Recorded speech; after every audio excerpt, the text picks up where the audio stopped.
This is a special edition of the Cheese Room podcast. Now, as I often talk about my dad, I thought as he's visiting for the weekend, what better way would there be than to while away the hours in the man cave? It's my garage dad, as you're aware, in the Cheese Room, doing a bit of an interview with my dad about all things Tottenham. A few people have, and all things Wolves from his perspective, a few people have requested this in the Cheese Room, so I'm going to try and cover off as many of the questions you've raised as possible during the show. And this is going to go on to our YouTube channel. We're recording this on a Sunday afternoon, so it's not live, but we will record this and pop it onto the YouTube channel forthwith. So, Dad, welcome to the Cheese Room. Thank you very much. Welcome to the man cave. Yes, I've never been in a cheese room before. It looks remarkably like the man cave, actually. But yes, it's good to be here. And thanks for joining me. I'm just ready to be grilled. Yeah, grilled. Well, I'm going to do my best. I've got lots of questions to get through. It's normally you grilling me on stuff, politics and the like. So I look forward to I think you give as good as you get. So. And cheers. We've got a couple of nice Austrian lagers here. So on we go. So, what can I say, Dad? You've given me my football upbringing in life. So you are responsible for where I am now, the reason I'm here, I guess. Which it is, I'm sure that's enough of a burden to bear. But if you can remember back and look back on your footballing history, what are your earliest footballing memories? Well, I do remember in 1959, I used to go and stay with my uncle who lived in Manchester and was a United fan. And of course, this was not all that long after the Munich air crash. They were in the process of rebuilding. And I do remember him taking me to a match against Chelsea, which was early in the season. I think it was probably the first home game, floodlit, at Old Trafford. And, it was fantastic. I was, 10 or 11 years old, and I was lifted over the crowd so that I was at the front, so I got a view of the game because I wouldn't have seen much where my uncle was standing. All terraced, I guess. All terraced, and it was just amazing, really. It was, the floodlights and the atmosphere, the roar of the crowd. It was just incredible, and I do remember the match where United attacked non-stop for 90 minutes and lost 1-0. And Jimmy Greaves scored the goal for Chelsea. And I do remember he picked up the ball in his own penalty area, dribbled the length of the pitch, slipped it past Harry Gregg, and that was it, 1-0. And that's the way it stayed. And I think, because memory does play tricks after all these years, but I do recall Bobby Charlton hitting an absolute pile driver of a shot, typical Bobby Charlton shot from well out, and hitting the goal. I think he hit the bar, and I can remember seeing the goal shaking, and that really stuck with me. It was tremendous, and that's really my first vivid memory of a football match.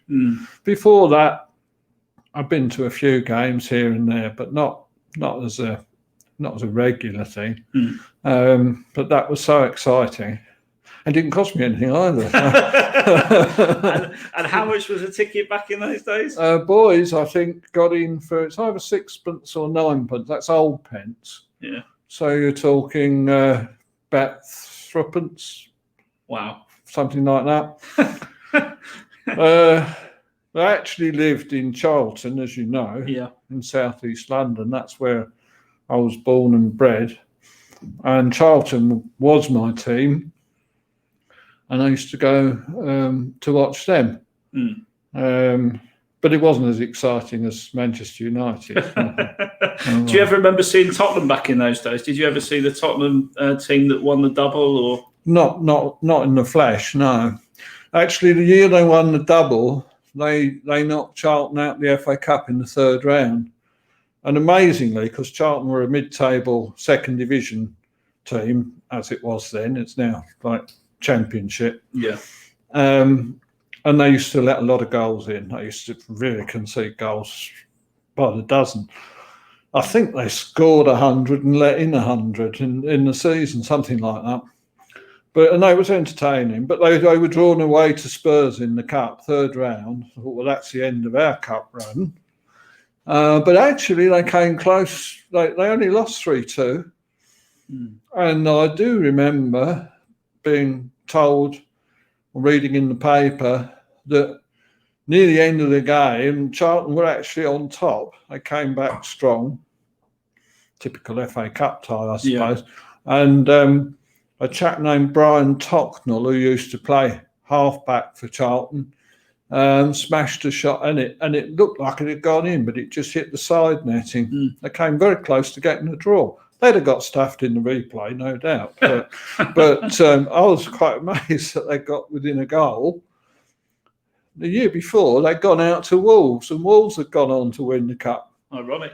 So 2 years running, they went out to the cup winners. And I think the next year, they went out to Villa, and Villa got to about the semi-final. So they always seem to go out to teams that did, if somebody knocked them out, we always think, well, they're probably going to do well in the cup, And you obviously got to see Jimmy Greaves play at least once? Oh, several times. He was one of my heroes from a neutral point of view. I mean, obviously, he never played for Charlton. Yeah. He was wonderful, Jimmy Greaves. I saw him lots of times. Saw him, as I said, for Chelsea. That was the only time I saw him for Chelsea. Yeah. I saw him a few times for Spurs. Saw him for England.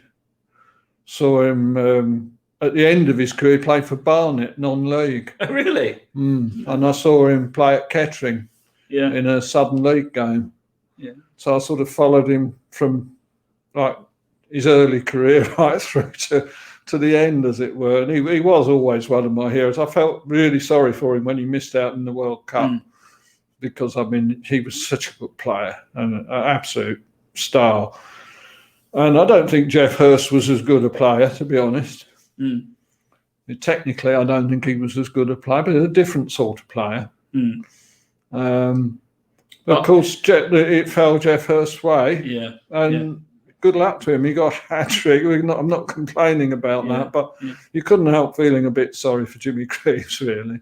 Who would you say is the best player you've ever seen live? If you could pick, I mean, you've obviously seen some fantastic players. Well, watching Charlton, you didn't see that many fantastic players because they were always in the second division, really. But I mean, even currently, you've seen Harry Kane live a couple of times. Yes, I've seen Harry Kane. He's a star. There's no doubt about that. His record speaks for itself, really. Yeah. It's difficult for me to say, really, who's the best I've ever seen. All right, couple of people you've enjoyed. Going watching. back, Gordon Banks. Yeah. Bobby Moore. Yeah. Martin Peters. Jeff Hurst. Used to watch West Ham quite a bit. And Greavesy, obviously. Greaves. Who else? Shilton. Long list of them, really, I have been lucky to see, and of course in the Premier League era, well, every team's got its stars. It's difficult to pick one, really, because it's an absolute treat just to go and watch the games. Yeah. But, I mean, I do find it difficult. Bobby Charlton was phenomenal. I mean, he was a fantastic footballer and a true sportsman as well. A wonderful, wonderful player. So I'd probably pick him as being maybe the best I've seen. Yeah. But there's been so many. An awful lot of dross as well, to be honest. Well, I was going to come to that. So, my footballing upbringing, thanks to you, I remember the days and I've spoken about it on the podcast before, at Telford United, or AFC Telford as they're now known. Where Dad took me as a season ticket holder when we went. God, how old was I when I first started going to those games? About 10 or something. Probably. Yeah. And we followed Telford. We went away to some matches. Over and away, for many years. I mean, I think that taught me that persistence is a virtue, really. And well, I think it showed you the downside of watching football. we had some good times. It's not all glory, you know. No, it's not. It's not. And we had We some had very good good times. Yeah, we did. Good times. Yeah. I mean, I've moved around the country quite a bit over the years, and you know, we lived in Northamptonshire for a while. Yeah. Quite a while, about 13 years. Yeah. And I'd watch Kettering Town then. Yeah. Because, still Charlton are the first result I look for. They still are now, Wolves and Charlton. And, you know, but obviously I couldn't go to Charlton to watch them very often. So I took to sort of watching the local team. Yeah. There's a choice between Northampton Town and Kettering, and to be honest, I thought Kettering was more entertaining than Northampton. They were in the Southern League at the time, and Ron Atkinson was the manager when I first watched them. And they had a really good team, and it was good. So I used to watch them. And Derek Dugan played for them for a while, and Lenny Glover, and, you know, quite a lot of good players. So it was good.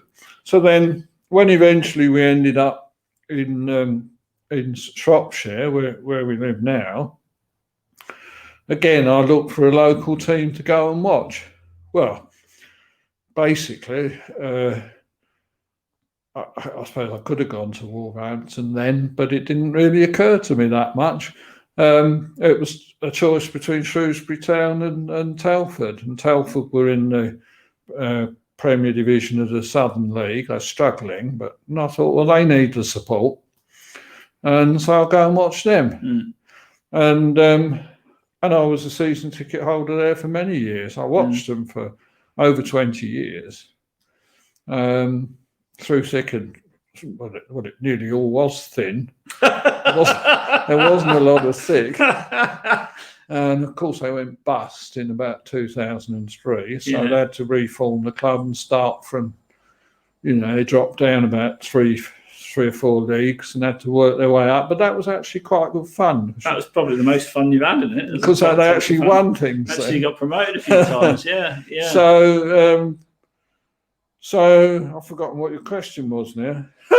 Well, no, I was just really talking about sort of my football upbringing and how. Well, yeah, and that hence, I mean, you were a young lad, and you were always quite keen on football, so took you along to the matches. And as I was watching Telford, it was your misfortune to get stuck with watching Telford. But obviously, I ended up being a Spurs fan. If you remember that, you know. Well, I do, because Gary Lineker was your football hero. Yeah. And he played for Spurs. Yeah. And so you were keen on Spurs. Yeah. I did take you to one or two Spurs games. I remember, yeah. Gazza as well. Gazza is up on the wall over there. He's you know, those were the last glory days of Spurs, believe it or not. So, you know, it's quite maybe I'm the problem. Maybe so. Yeah. Sorry to say.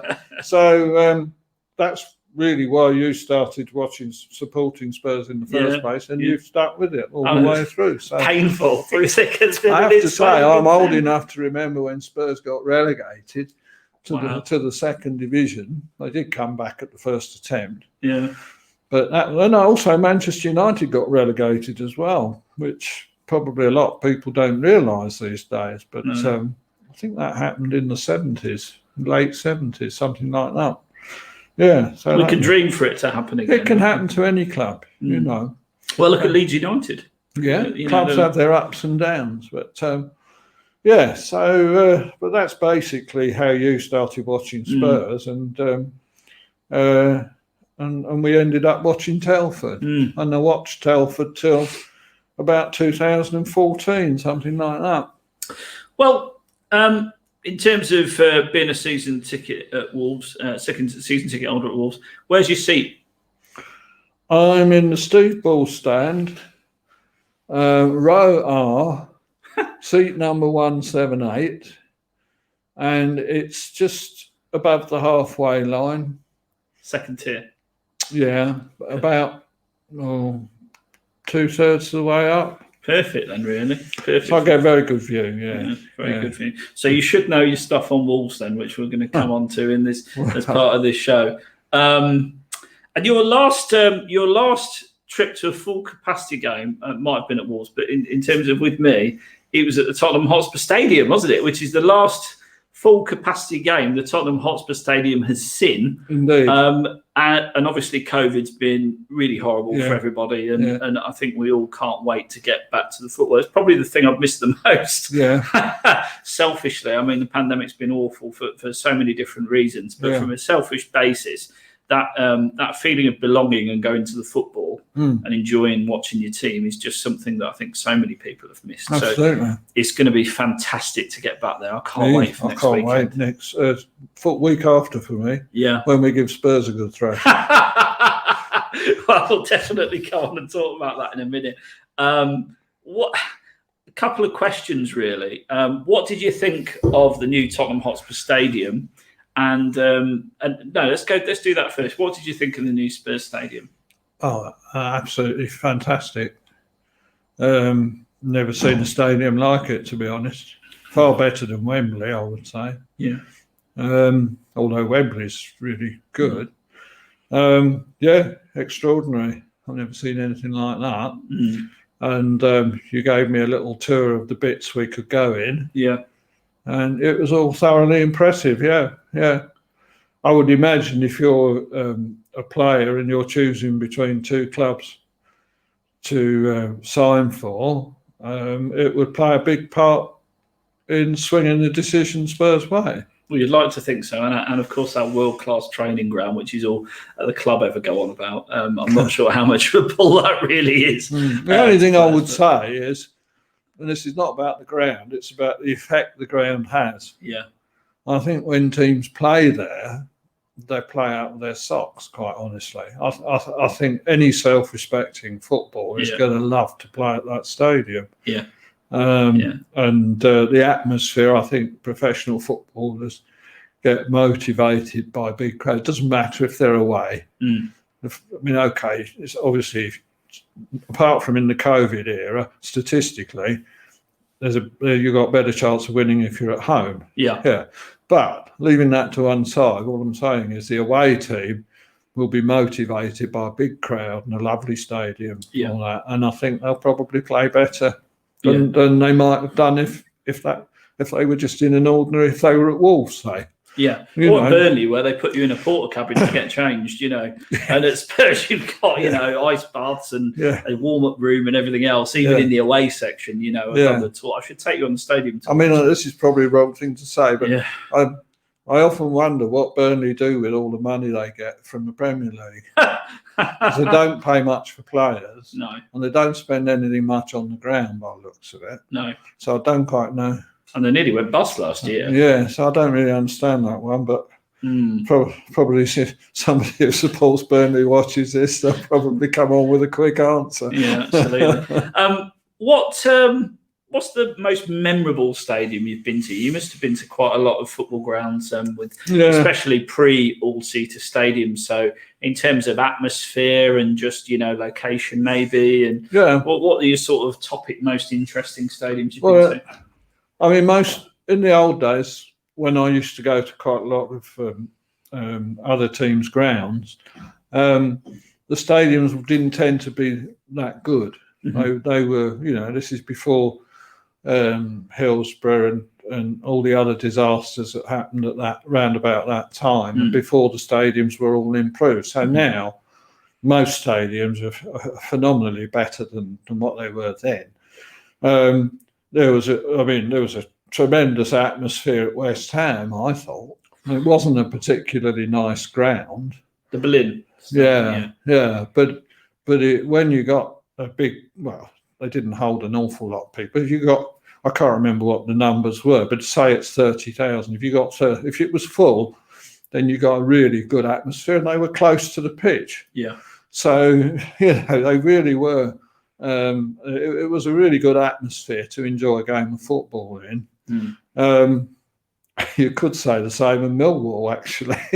I mean, it's not a ground that most teams like visiting because it is an intimidating atmosphere. I can remember Derek Dugan getting attacked there when I went to watch them play Wolves in the 60s. I think it was the 60s. Well, anyway, he scored. Wolves went up this particular year.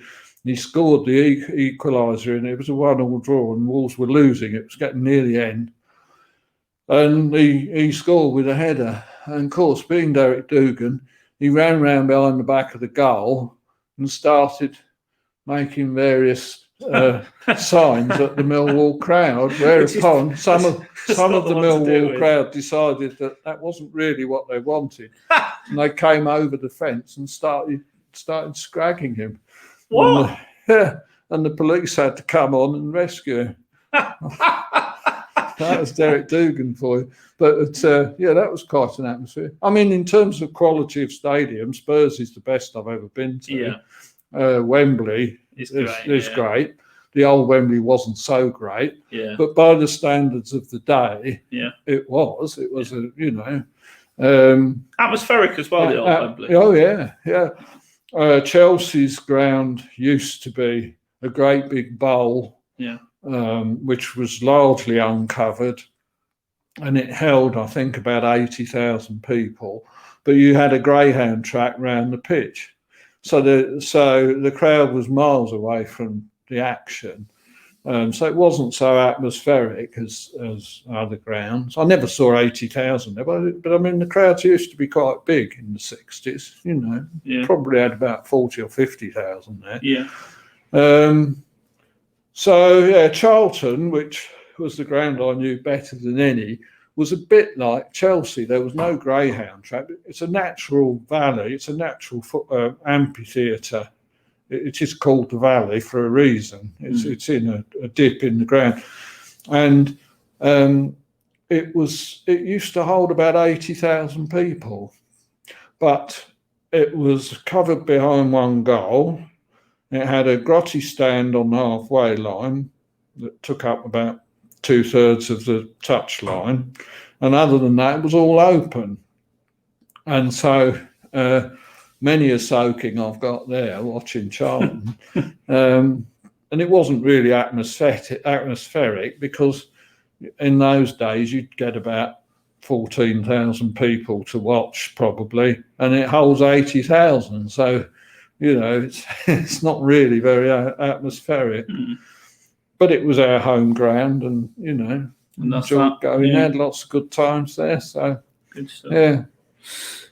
Okay, bringing slightly more up to date. So obviously, the last 18 months, Spurs fans have been Mourinho'd, and there's been obviously a lot of noise around the club in terms of switching managers at the end of the season, and the management hunt that went on far too long. Just made the club look a bit of a joke, really. Ultimately, at the end of it, we've signed up Nuno, your old manager. So a few bits on Nuno, if you don't mind. Were you disappointed when he left, first of all? Yes. I think Wolves owe Nuno an awful lot. He undoubtedly did a fantastic job at Wolves. Yeah. And to be honest with you, I said this to you at the time, the team that won the championship, I have never seen football like that in my life before. It was such quality. They had such good players for the championship. Yeah. And from the first match, really, they never looked like finishing anywhere else but top. And I've never known that before in teams I've been supporting. So we owe him a heck of a lot. And the job he did, getting them into the Europa League, sixth or seventh in the. I mean, that was phenomenal. I never thought, I said to you, I don't think they'll struggle in the Premier League. I never expected them to get into Europe in the first season. And then the second season, when Spurs picked them to the European place, they threw it away, really. They should have got that place. They were in pole position and they had a bad run of results at the end of the season. So, phenomenal what he did. However, last season they lost their way, I think. They had a heck of a lot of injuries. That's the first thing to say. With a thin squad, it took a very heavy toll. And they were key players that were injured. Talking about Jimenez, who is a tremendous footballer and so valuable to that team, defensively and going forward. Yeah. And so he was an incredible loss, and they couldn't replace him. They only had young Fabio, who I think will be a very good player, but at the moment he just wasn't ready for that. Yeah. Johnny, who's a really world-class fullback, again, lost him he only played about 7 games last season. And when he's in the defence, it makes a tremendous difference to Wolves' defence. It really does. So there were. All I'm saying is that I don't want to go through the whole lot, but there were good reasons why the team would struggle with a small squad, with the sort of injuries that they had. And they were long-term injuries. I mean, Pence is still injured now, and he was out, in about February, March time. Yeah. These are long-term injuries. Yeah. And Neto, he's still out injured. He might not play till Christmas. Yeah. So there are good reasons why we're going to struggle. All I would say on that is that it was Nuno's choice to have a small squad. It's what he said he believed in. It's the way he'd worked before. He thinks it creates team spirit. And for 3 years, it worked very well. So that's one reason. Then at the same time, after we'd lost in the quarter-final of the Europa League to Seville, who, let's say, are no mean team and went on to win the competition, we only lost 1-0. But he formed the conclusion that if the club was going to progress further, they needed to change the style to a more possession-based style to what they were playing, which would basically let the other team have the ball and counter-attacked. So this is what he decided, but he didn't have the players to do it because all the players had been signed for a counter-attacking style. And with the injuries as well, he's trying to change the style, play 4 at the back instead of 3 at the back, which they've been playing for 3 years. It just didn't work. We started letting in goals, not scoring goals, and the whole thing really, I mean, to be honest, all the matches were on TV last year because of COVID. And to be honest, the Wolves matches were so boring. They really were. They were awful. Well, it can't have been that much worse than watching Spurs, to be honest, because I think every match last season on the Mourinho was pretty boring. Yeah, well, at least you had Harry Kane most of the time, Son. But anyway, so I think Nuno, it just lost its way. I think 4 years is a good spell for a manager at a club these days. I remember thinking towards the end of the season, if he was manager at Spurs or Chelsea, or something like that, he'd be losing his job. Now, I didn't think he would lose his job because I thought he had enough credit in the bank at Wolves to earn another 12 months, or at least to see how this coming season went. Yeah. But it seems that the Wolves board had come to that conclusion, and it sort of sold as an agreement between them and Nuno, and that Nuno wasn't sacked. It was a mutual agreement. Yeah. I think that's perhaps dressing it up a bit for Nuno. I don't know that. I'm just guessing. I think it's disappointing. I would have loved to have had him still there. Yeah. But I think it was time for a change. So, I'm not sorry. I was a bit surprised they did it when they did. Yeah. I wasn't surprised they did it. Yeah. So it'll be interesting to see how the new man gets on. And it'll be very interesting to see how Nuno gets on at Spurs. What I can say is when he comes to Molineux in a fortnight, he'll get one hell of a reception because the fans absolutely love him. And of course, never got to say goodbye to him really. No. Well, only the one match, didn't they? And there was hardly anybody there.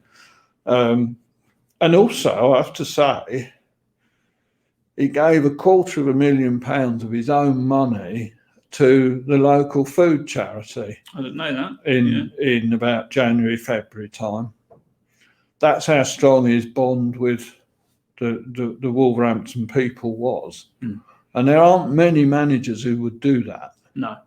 And I think, well, you've got to respect the bloke. He was great. He was just what we needed at the time. But it may be that his time had run its course, Okay. What do you think how do you think he's going to play at Spurs? What can the Spurs fans expect from him? Do you think it will be that counter-attacking style? Because I think the concern a lot of Spurs fans have or had is it's more of the same of Mourinho. So obviously he was a protege of Jose Mourinho and played for him at Porto, and the two men are very close. I'm led to believe as well. And he plays obviously very counter-attacking football at Wolves. So you see where we're going with this. So do you think that's what Spurs fans are going to see, or do you think we're going to see this 4-3-3 adapted? Now, if I'll just caveat that by saying nearly all the pre-season fixtures we've lined up 4-3-3. Nuno always played that style at Wolves until this season. But that's not to say that he's always going to do that, because I'm given to understand that I think it was Valencia and some of his other appointments on the continent, he didn't play that style. I think I don't know his thoughts, obviously, but reading between the lines, I would suspect that when he took the job at Wolves, he looked at the players that he got and he thought that the best way of doing the job was to adopt that style. He perhaps thought, I need to sign one or two quality players to go with what I've got. And hey, presto. So, I mean, I really don't know what he's going to do at Tottenham. I would think he'd be a bit more expressive, shall we say, than he was at Tottenham. He's got some... At Wolves, you mean? At Wolves. He's got people like, assuming he's still there, Harry Kane, Son, a left back, Reguilon, is it? Yeah, Reguilon, yeah. These are quality attacking players. And he's got, a lot more than that. I mean, I like Moura myself. Yeah. No, a lot of people don't, but I do. Yeah. I think he's a very good footballer. I think he's... I've seen him. He scored a cracking goal at Wolves a couple of years ago.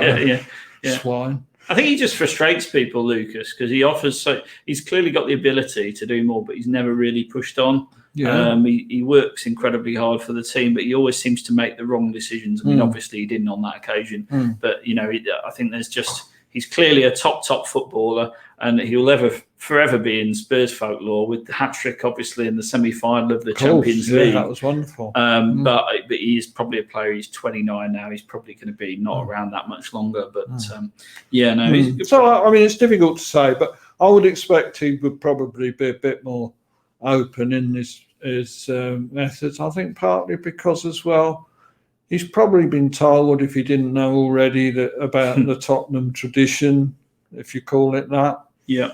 And I think he'd, I think if he can, he'll play a bit more of an open game. Yeah. But probably based on a solid defence. Yeah. But then everybody wants that anyway, doesn't they? That's what everybody wants. Absolutely. And obviously we've signed Romero this week. Hopefully that's the beginning of sorting out that defence, because it is... it's been a bit of a shambles, hasn't it? The weird thing with the Spurs defence is, I don't know what the actual statistic is, but I know last season the defensive stats were actually very, very good, but they were more to do with the fact that every player in that team under Mourinho was playing within their own half for 90 minutes rather than the defenders being any good. So I think it'll be very interesting to see what difference Romero makes. And obviously, it looks like they're trying to sign Tommy Asu and potentially another centre-back as well. So they're clearly, Paratici, the director of football, I'm not sure how much you know about him. I don't know a lot about him, but it's obvious that he's got a big influence in what's going on there. I think that to say that Nuno would be like a clone of Mourinho is probably not accurate. They are good friends. He's obviously influenced by Mourinho. Yeah. But I don't think he's... Mourinho's gone really negative, hasn't he? Mourinho's a strange one because, obviously he's the second most successful manager in the world, one of the most successful of all time. Very intelligent guy, articulate, knows how to motivate players. But he does seem to be, his biggest problem is he's not adaptable. Adaptable in terms of changing his style. No, he doesn't seem to be.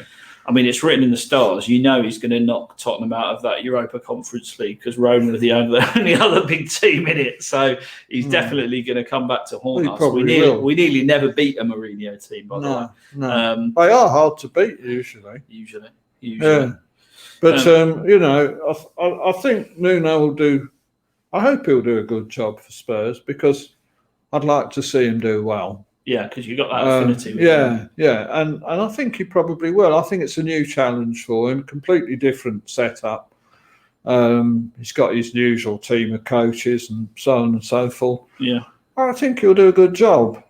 What that actually means in terms of winning trophies and stuff like that, I really don't know, because I think what Spurs have got on their hands is probably a several years rebuilding job. Yeah.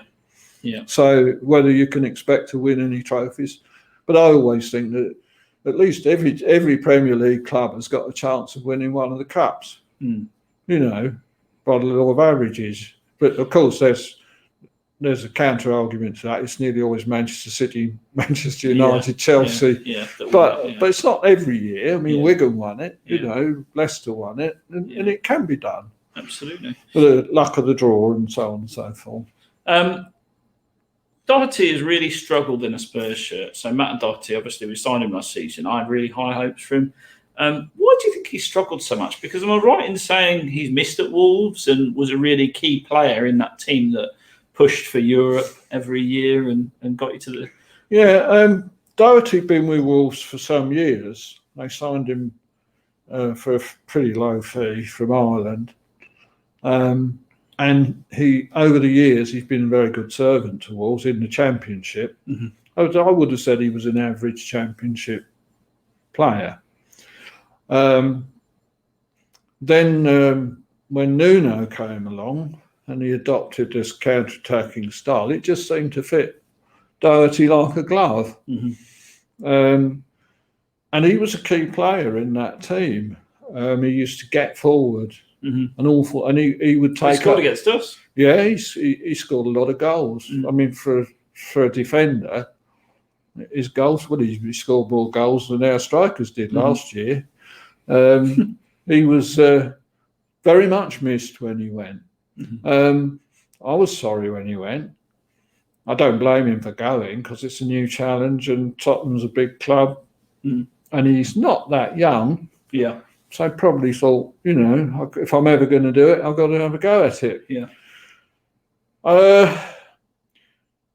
Well, as regards Wolves missing him, yes, they did. They signed Nelson Semedo to replace him.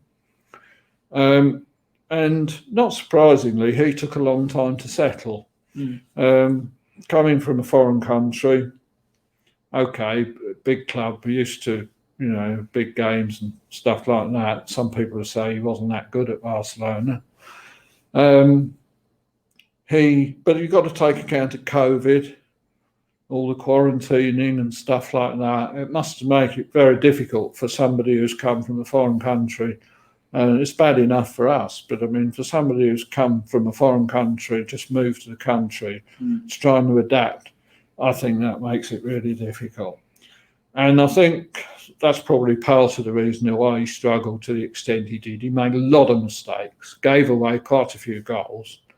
And we started to say, oh, God, why have we signed him? Yeah. But I must say, towards the end of the season, he started playing really well and playing some good football going forward as a wing back. Yeah, he was good. And defensively, it improved a tremendous amount. So I don't know how he's going to go this season, but I think that the reason Wolves missed Doherty is because Semedo, for a lot of the season, wasn't an effective replacement. Yeah. But you can't really say that towards the end of the season. And of course, he's, Doherty at Spurs plays in a 4. I was going to come to that. Yeah, that was what I was going to say. Yeah. It is a different system to what he was playing at Wolves. Now, and I think maybe, I don't know, Mourinho, from what you read, didn't create a very good atmosphere among the players. Didn't have good relationship with most of them. Yeah. I mean, Nuno, don't get me wrong, he's reputedly very strict with his players. He's not soft touch, but he does also show a lot of affinity with his players and a lot of affection for them in a lot of cases. He put his arm around them, and try and help them and stuff like that. I don't think he probably got that from Mourinho. And coming, to a big club as Tottenham is, I think it's probably quite difficult for him. So I think it'd be interesting. So obviously Nuno is now back with him. Nuno might sell him again. He sold him at Wolves. Yeah. Who knows?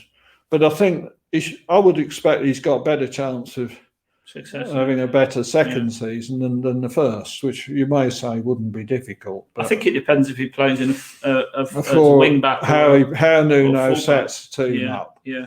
But Nuno knows him inside out. So he'll know that it's and he'll know what he can do and what he can't do. And if he's going to play a different system, he'll probably try and sell him. Yeah. And Tommy Asu, who we've been linked with, 18 million quid, Japanese defender, plays centre back and right back. So you would think, I know Aurier, they're trying to shift. No one wants him, surprisingly. So we are a bit stuck at right back. And I think Tommy Asu will come in and probably be first choice, but unless they play wing backs, and then Doherty will get his role. But until they sign Tommy Asu and get him up to speed, it's going to be difficult. In the meantime, at Wolves, Semedo's started to show what I like to think is probably his true form.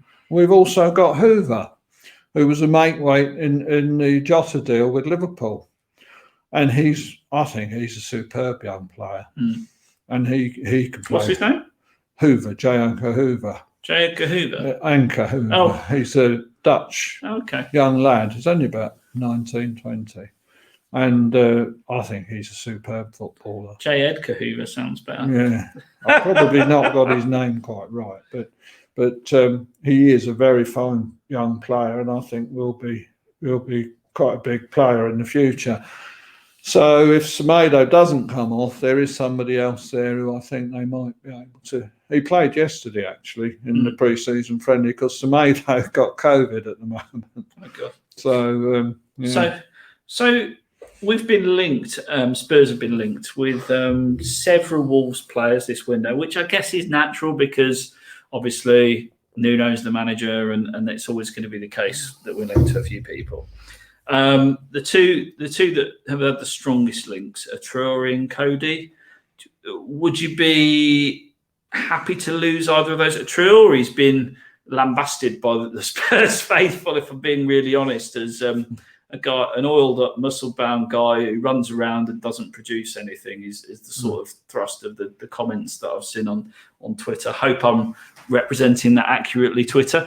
And obviously Connor Cody, who people don't really rate that highly as a centre back, but really rate his influence and would think that's maybe why he's been signed, because we obviously need centre backs. Okay. So I could understand the links. I mean, for me, Traore, I've stuck my neck out and said I actually think there's a definite good player in there. I've seen him, when we saw him at Spurs, he tore us to pieces once and produced a goal. And I've seen him play really well several times, so I wouldn't be too disappointed if we did sign him. Not that I think we will. But could you give your take on those two players? Well, Connor Cody first. Connor Cody came to Wolves about 5 or 6 years ago. a midfield player. Mm-hmm. And again, I would have said an average Championship player. He showed his versatility, though, because the last season before Nuno came, he played most of it at right back. All right. And Doherty was left back. All right. And he did a reasonably good job there as well. Nuno obviously saw with the system he wanted to play, he wanted a player in a sort of sweeper position, and he saw Cody as a player. And it was a complete shock to me, because when Nuno was appointed, of the players at Wolves, I certainly thought that Cody would probably be moving on. Mm. Not because I didn't rate him at all, but because I couldn't see a new coach of Nuno's status would probably want somebody better, you know. Yeah. But as it happened, he didn't. And I mean, Nuno was fantastic for Cody. There's no two ways about it. And Cody's stature, not just at Wolves, but in the game generally, grew and grew and grew.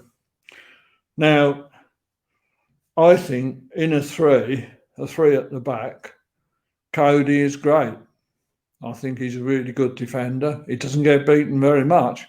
He may not be as quick as a lot of people, but he reads the game superbly. Yeah. He's very rarely caught out. And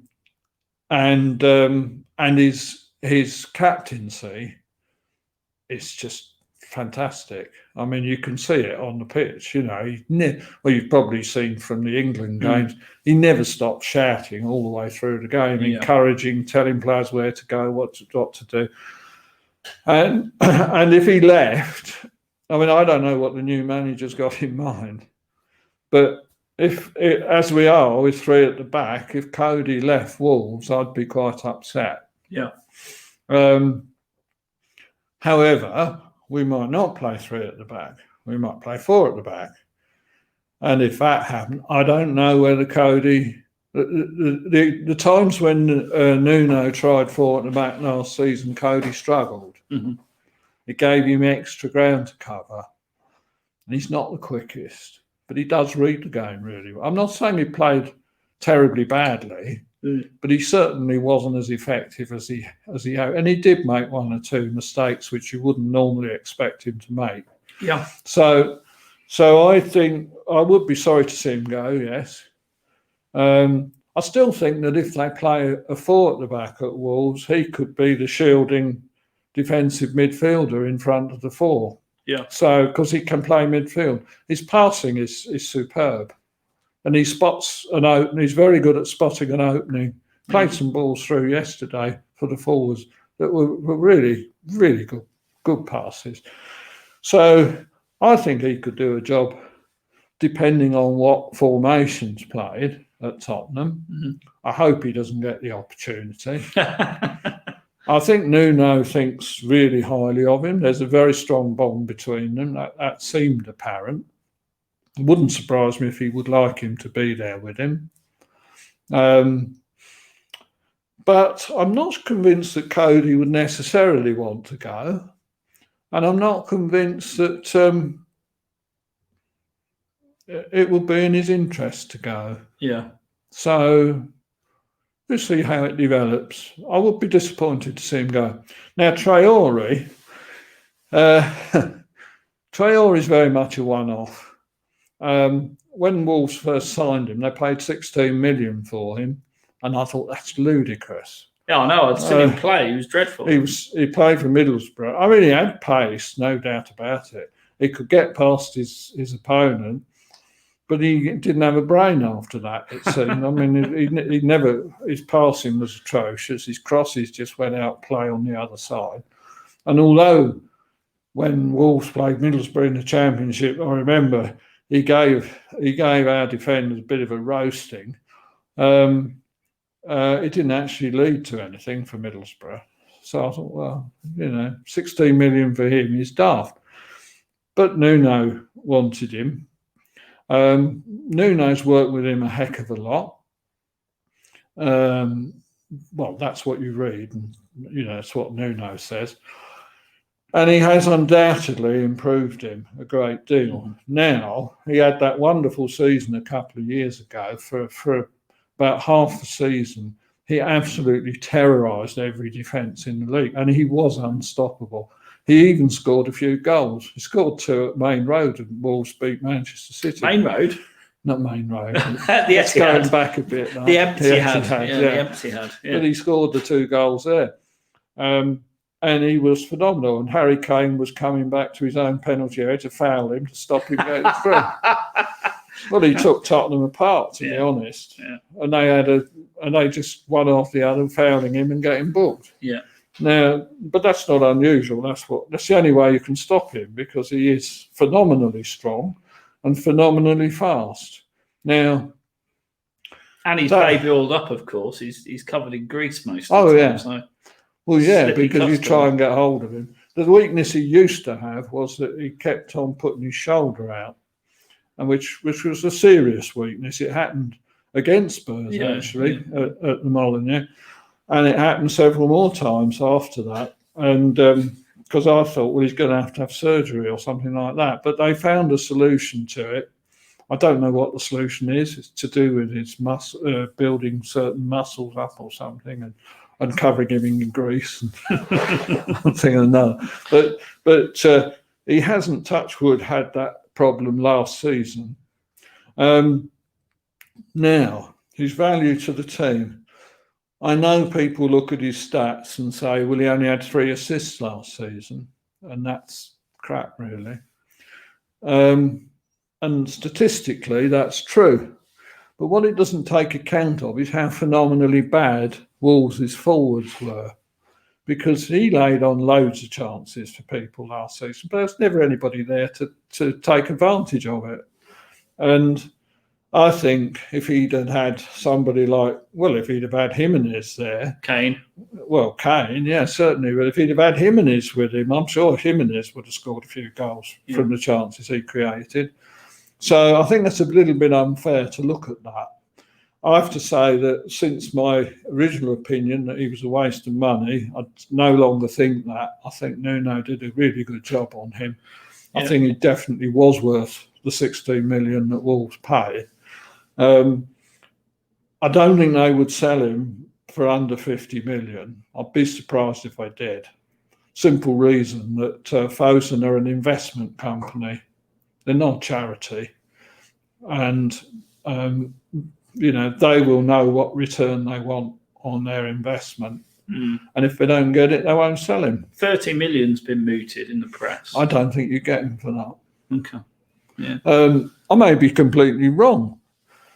It might be if it gets to the end of the transfer window and they really are desperate to raise some cash, they might sell him for 30 million. But normally I would expect them to want more than that. He is a one-off. He's completely. There is nobody else like him in English football. And when he gets a head of steam up, nobody can stop him. His final product, all I can say is it's a lot better than it used to be, which is not perhaps saying an awful lot. Well, I suppose for 50 million quid, you'd want it to be pretty bloody good. That's the thing. You'd want him to be laying on loads of chances. You would. So I don't know. Don't take my. I don't know, do I? Yeah. Wolves might sell him next week for 20 million. Yeah. I doubt that very much. The word that comes out from Wolves is that yes, they were looking to sell, which is what I've read, mainly in the Athletic, and what you hear on the podcasts and stuff. And yes, they were looking to unload a couple of top players to strengthen the team more all round. Yeah, I'm not sure of the wisdom of that particularly, but that's what they would. Yeah. But now what's coming out, rightly or wrongly, is that with the new manager has laid down what he wants, and obviously being a new manager, they want to try and give him as much of what he wants as they can. And it doesn't sound as if he wants to get rid of top players. He wants to add to the squad. Yeah. So, and at this stage, 3 weeks from the end of the window, if you get rid of a couple of your top players, you then got the job of replacing them, haven't you? And it's pretty hard to do. So I would be surprised if he went for less than let's say 40 million. Perhaps 50 million's a bit high, but I think it would take 40 million. But there's probably a Wolves director watching this and thinking, well, what do you know about it?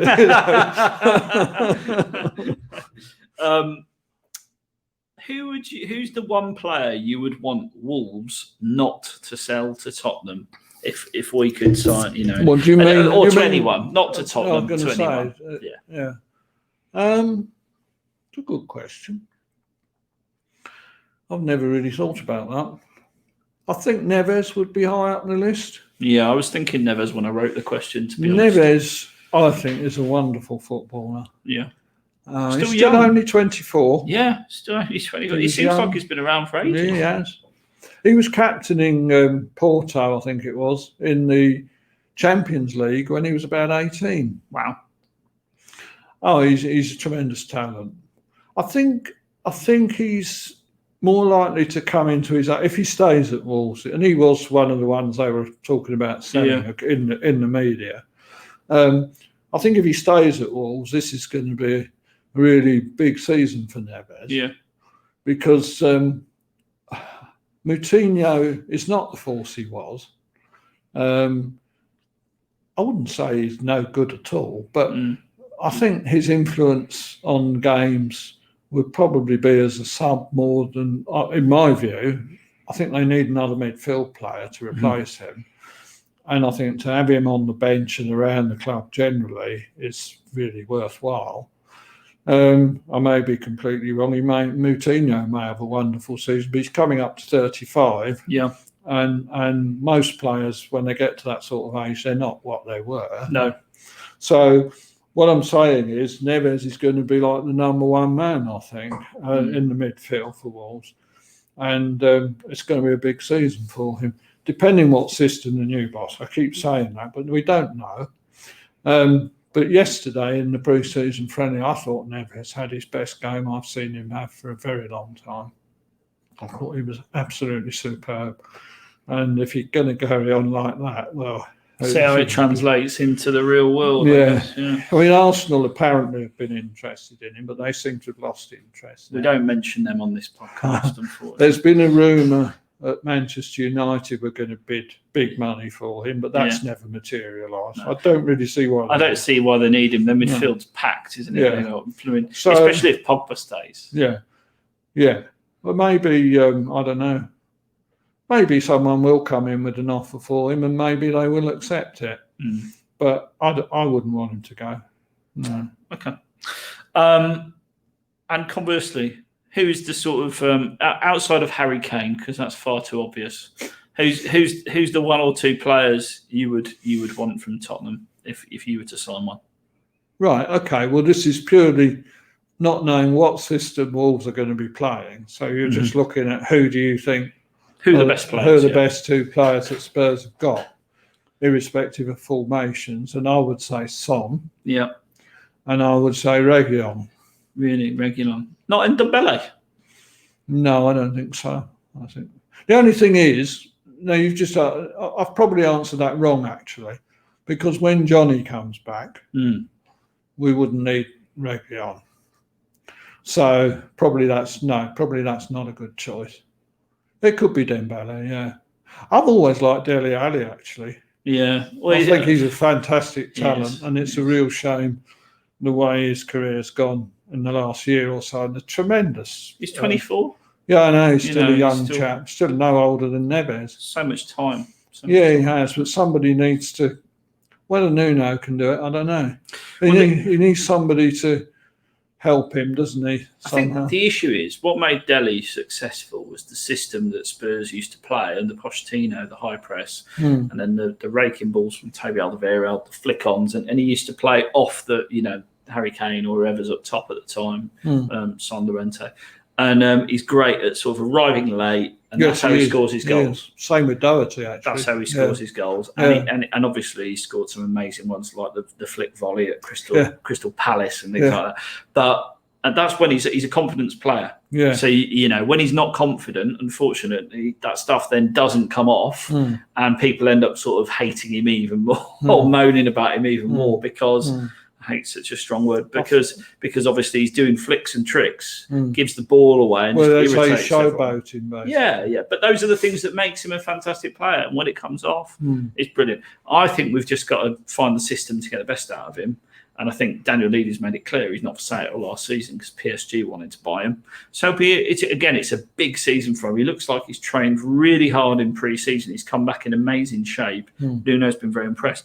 The only thing I'd say is, I'd caveat that with, he's been playing in midfield, centre midfield, and he isn't a centre midfielder. So I hope they find a solution to get. Well, I hope so. Not against Wolves, but absolutely.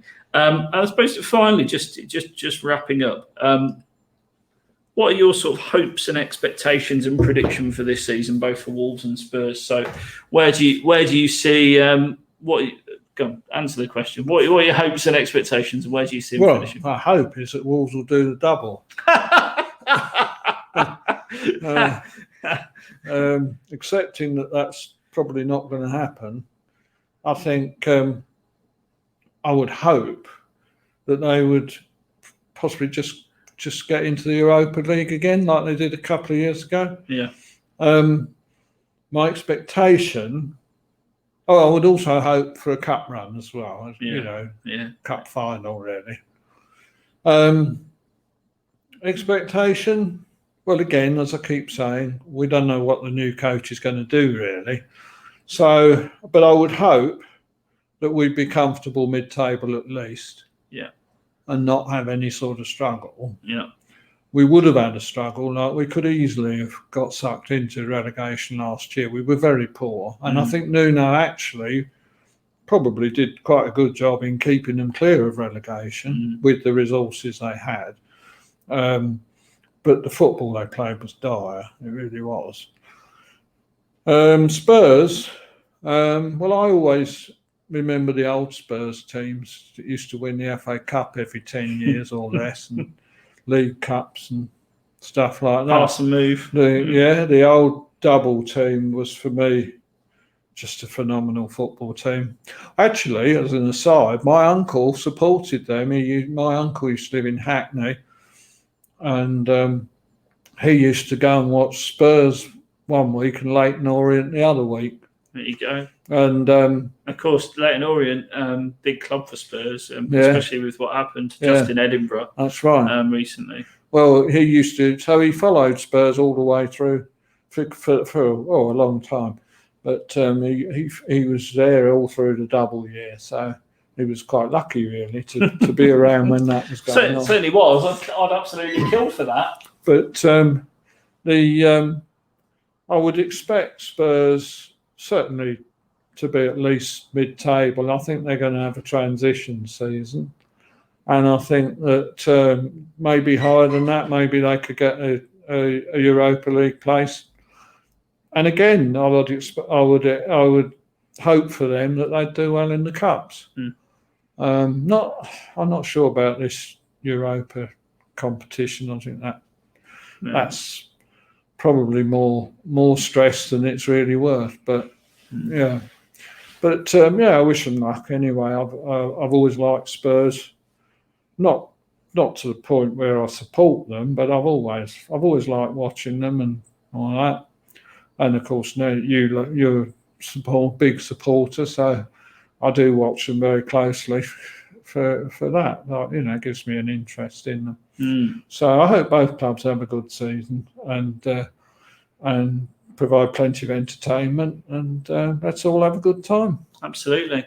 And thanks very much for joining me this afternoon in the cheese room. This will be going out to YouTube. It's the cheese here now. The cheese is coming with a roast dinner that I need to chuck in the oven. So after that, we'll have some wine and some whiskey tonight. So look, guys, thanks very much for watching the cheese room, and do please remember to like, subscribe, and share. And come on, you Spurs, or in your case, come on, Wolves. Thank you.